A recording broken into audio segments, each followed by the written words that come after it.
Hello दोस्तों, क्या हाल है। मेरा नाम सिद्धार्थ, आप सुन रहे जर्नल ऑफ लाइफ। मेरा कोई प्लान नहीं था, पर ये बड़ा ही एक स्पॉन्टेनियस प्लान है इस वीडियो को बनाने का। और वो इसलिए है क्योंकि अभी कुछ दिनों पहले हमारे एक नेता हैं, उन्होंने ये कहा कि भाई जिस तरह हमारे क्रांतिकारी हमारे देश के लिए लड़े थे, उसी तरह तालिबान के लोग अफगानिस्तान देश की आज़ादी के लिए लड़ रहे हैं, तो उनमें कोई फ़र्क नहीं। तो अब उनका ये कहना है, अब कई सारे लोगों ने मेरे से कहा कि इस पर कुछ बोलना चाहिए, क्या सच में कोई फ़र्क नहीं है या कुछ फ़र्क है। तो अब हमारे तो संवेदनाएं जुड़ी हुई हैं हमारी क्रांतिकारियों के साथ, तो क्या बस ये एक इमोशनल कारण है या उसके पीछे कोई और एक पुख्ता तथ्यांतिक कारण भी है। कुतर्कियों का ये कहना है कि भाई अब देखो, जैसे आप तालिबानियों को अगर कह रहे हो कि तालिबानी हिंसा कर रहे हैं, तो हिंसा तो क्रांतिकारियों ने भी की थी, है ना भाई। भगत सिंह और उनके दोस्तों ने सॉन्डर्स को मारा था। सुभाष चंद्र बोस भी हिंसा से कोई ऐसा नहीं था कि वो बड़े ही अहिंसावादी थे। एकमात्र गांधी जी थे जो अहिंसा को पर इतना जोर दिया करते थे। तो अब सवाल यही है कि क्रांतिकारियों और तालिबानियों में क्या फ़र्क है। तो अब मुझसे कुछ दिन पहले मेरे एक दोस्त ने भी यही पूछा था कि भगत सिंह और समवन लाइक अजमल कसाब, इनमें क्या फ़र्क है। तो अब सवाल यही है कि हम असल में दुनिया को देखने का जो हमारा तरीका है ना, उस तरीके में एक फंडामेंटल गलती है।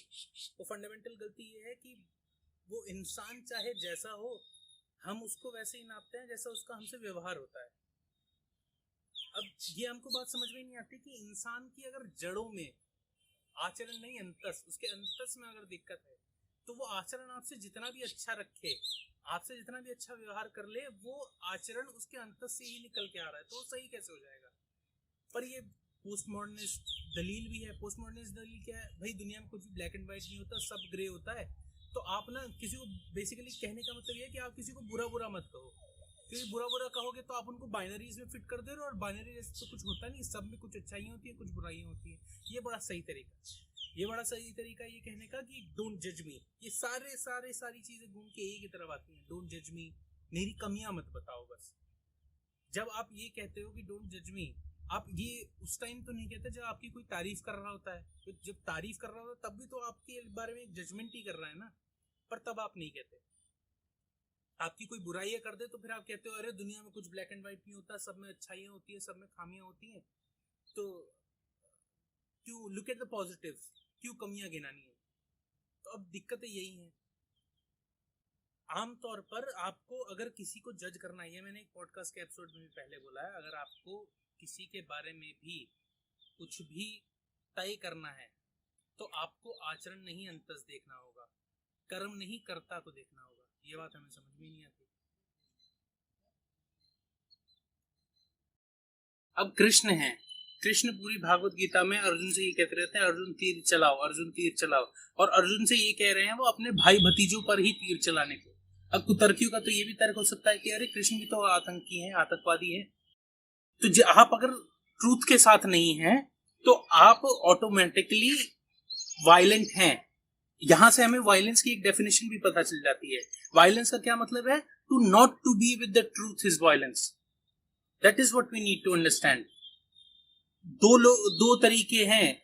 बहुत सारे हमारे इतिहास में बहुत सारे अलग अलग तरीके के रिवॉल्यूशंस हुए हैं, पर रिवॉल्यूशन का केंद्र देखना जरूरी है ना। एक रेवोल्यूशन होता है जिसमें आप स्वराज मांगते हैं, जिसमें आप मांगते हैं कि हमारा एक देश है, उसे उसकी तरह चलने दिया जाए। फिर एक दूसरी तरीके का रिवॉल्यूशन होता है जिसमें आप देश को आजाद कराते हैं ताकि आप उसे अपना गुलाम बना सकें। इन दोनों में फर्क है।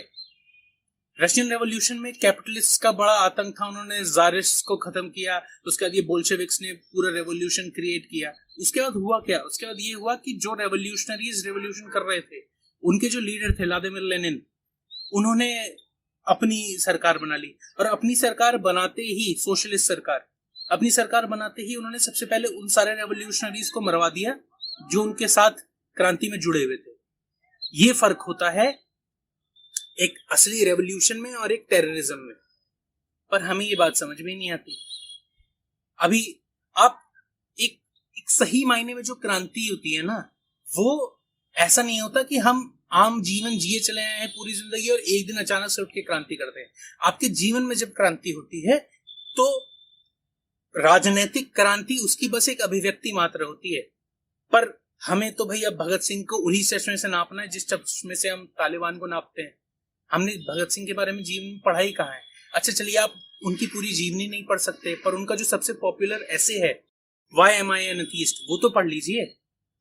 गांधी जी को हीरो मानते थे वो, पर जब उन्हें ये लगने लगा कि चौरा चौरी कांड के बाद गांधी जी ने नॉन कोऑपरेशन मूवमेंट वापस ले लिया था, तो भगत सिंह ने 12 साल की उम्र में जलियांवाला बाग देखा था, उसका उनके दिमाग पर असर हुआ था। चौरी चौरा कांड का वापस लेने के बाद उनके दिमाग पर असर हुआ था। लाठीचार्ज में लाला लाजपत राय मारे गए थे, उसका उनके दिमाग पर असर हुआ था। उसके बाद उन्होंने सोचा कि, और सॉन्डर्स को तो वो मारने भी नहीं गए थे, वो किसी और पुलिस वाले को मारने गए थे। तो भगत सिंह का पूरा जीवन अपने आप में एक क्रांति थी। वो ऐसा नहीं था कि सामाजिक ढर्रों में ही चले आए फिर अचानक से एक दिन उठ के क्रांति कर दी। 23 साल, आप अगर उनकी जीवनी पढ़ेंगे तो 23 साल का लड़का जिसे ड्रामेटिक्स में इंटरेस्ट था, अपना ज्यादातर टाइम लाइब्रेरी में बिताता था। वैसा सोशलिस्ट, कम्युनिस्ट, इन सब के बारे में उन्हें पता था, कार्ल मार्क्स, लेनिन, इन सब के बारे में उन्होंने पढ़ा हुआ था। तो उन्होंने HSRA ज्वाइन किया था। अब ऐसे दिमाग से निकलती है एक क्रांति। अब भगत सिंह की गलती बस इतनी सी थी कि जब आप वायलेंस से एक इंपीरियलिस्ट को ओवरथ्रो करने की कोशिश करते हैं, तो उसके लिए बड़ा एक सधा हुआ मन चाहिए होता है, जो लेनिन का नहीं था। तो जब आप वायलेंस से ओवरथ्रो कर भी दें, तो एक बड़ा सधा हुआ मन ये कर पाएगा कि वो जो पावर अब उसे मिल गई है, उस पावर का वो मिसयूज ना कर पाए। भगत सिंह और उनके साथियों में बेशक उतना सधा हुआ मन था, पर जरूरी नहीं है कि पूरे देश का उतना सधा हुआ मन था। और गांधी जी में 1000 कमियां रही होंगी, पर गांधी जी वो स्मार्ट, गांधी जी समझते थे कि पूरा देश इतना भी सदा हुआ मन का नहीं हुआ है कि वो वायलेंस से ओवरथ्रो करके उसके बाद पीसफुली रह सके। तो उन्होंने ये देखा कि चौरा चौरी में जब पुलिस स्टेशन जला दिया गया, तो उन्हें ये समझ में आया कि लोग अपने अंदर की हिंसा को इस तरीके से बाहर निकालेंगे। तो उन्होंने कहा नहीं, ये तरीका नहीं चलेगा, इसीलिए उन्होंने नॉन कोऑपरेशन मूवमेंट वापस ले लिया। तो मैं फिर वही कह रहा हूं, आपको लोगों में खामियां भी होती हैं, लोगों में खूबियां भी होती हैं, ये सतही बात होती है। जो गहराई है इंसान की, वो होता है अंतस, उसके मन कैसा है, उसका मन कितना साफ है। अगर आप अपना मन नहीं जान सकते, अगर आप अपने मन की गहराई में नहीं जान सकते, तो आप दूसरे का मन भी कभी समझ नहीं पाएंगे। ये आजकल जो इन्फ्लुएंसर बहुत सारे आ रहे हैं, ये रोस्टिंग चैनल शुरू हो रहे हैं, कोई किसी को गरिया रहा है, कोई किसी को गरिया रहा है। अब इनके जो समर्थक है उनसे आप बोलो तो उनका सबसे पहला तर्क यही होता है कि अरे भाई बड़ी मेहनत करता है यार, वो रोज एक एक वीडियो डालता है, वो व्लॉगर्स हैं, रोज 2-2 वीडियो डालते हैं। अरे तो मेहनत से क्या हो गया? आपको क्या लगता है अजमल कसाब ने मेहनत नहीं करी थी? आतंकवादी मेहनत नहीं करते हैं क्या? उसामा बिन लादेन इंजीनियर नहीं था क्या? मेहनत से कुछ नहीं होता। अब बहुत अच्छा योद्धा तो दुर्योधन भी था, डिसिप्लिन तो और फेथफुल और लॉयल तो कर्ण भी था। तो उससे क्या फर्क पड़ जाता है? सवाल, एक मुख्य सवाल हमेशा अपने आप से पूछ लिया करिए, which side are you on? आप कृष्ण की साइड है या कृष्ण के खिलाफ है? और कृष्ण से मेरा मतलब अवतार कृष्ण नहीं है, ट्रूथ है। Whether you are on the side of truth or against it, that's what gonna decide what kind of situation you are going to face in your life. और मैंने पहले भी ये बात कही है, फिर ये बात कही है, आप अगर सही चीज को, ये मैंने एक दिन ट्वीट भी किया था, अगर आप सही चीज को, ऊंची चीज को प्रेरणा नहीं देते और उसका समर्थन नहीं करते, तो उसकी सजा ये मिलती है कि दुनिया में अपने आप ही घटिया और उतली चीजें पॉपुलर होने लग जाती हैं। आचार्य प्रशांत का कुछ दिन पहले एक वीडियो आया था, ये जो अभी एक रील बड़ा पॉपुलर हुआ था, बचपन का प्यार मेरा भूल नहीं जाना रे वाला, उसमें बार बार यही चिल्ला कर कह रहे हैं कि अगर अच्छी चीजों को प्रेरित नहीं करोगे तो घटिया चीजें अपने आप पॉपुलर हो जाएंगी। अब वो बच्चे के साथ उन्होंने एक मेन स्ट्रीम गाना बना दिया है, वो गाना चल रहा है हमारे म्यूजिक स्ट्रीमिंग एप्स पर। ये होता है अगर आप अच्छा लिटरेचर और अच्छा म्यूजिक नहीं करते। दिक्कत यही होती है कि हमें समझ में ही नहीं आता कि दो काम जो सतह पर एक जैसे दिख रहे हो वो बहुत बहुत अलग हो सकते हैं। आपसे प्रेम करने वाला आदमी आपको बिल्कुल डांट सकता है, और आपके लिए जो बहुत ज्यादा घातक है वो आपसे बिल्कुल मीठा मीठा बोल सकता है। हम अंतस जानते नहीं, हम तो व्यवहार जानते हैं, हम व्यवहार में ही पड़े रहते हैं।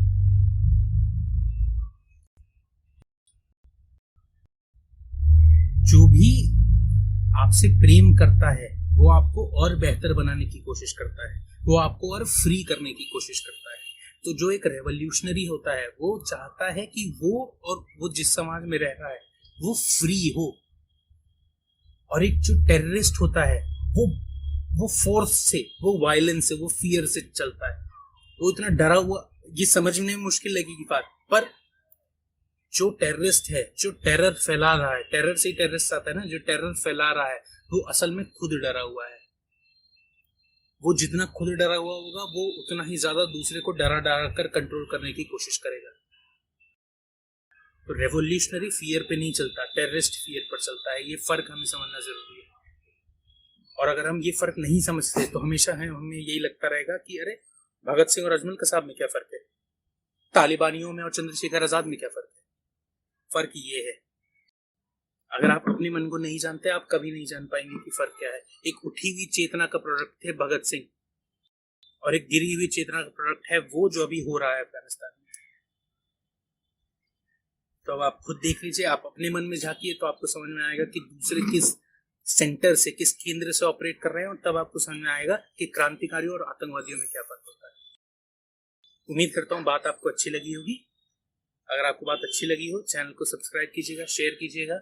और जितने भी लोग इस तरीके के कुतर्क में आगे आ रहे हैं कि अरे हमारा क्रांतिकारी हमारे लिए क्रांतिकारी पर उनके लिए आतंकवादी, आतंकवादी और क्रांतिकारी में कोई फर्क तो नहीं होता ना, तो उनसे ये वीडियो जरूर शेयर कीजिएगा। फिर मिलेंगे किसी और वीडियो में, फिर से किसी और बात पर चर्चा करेंगे।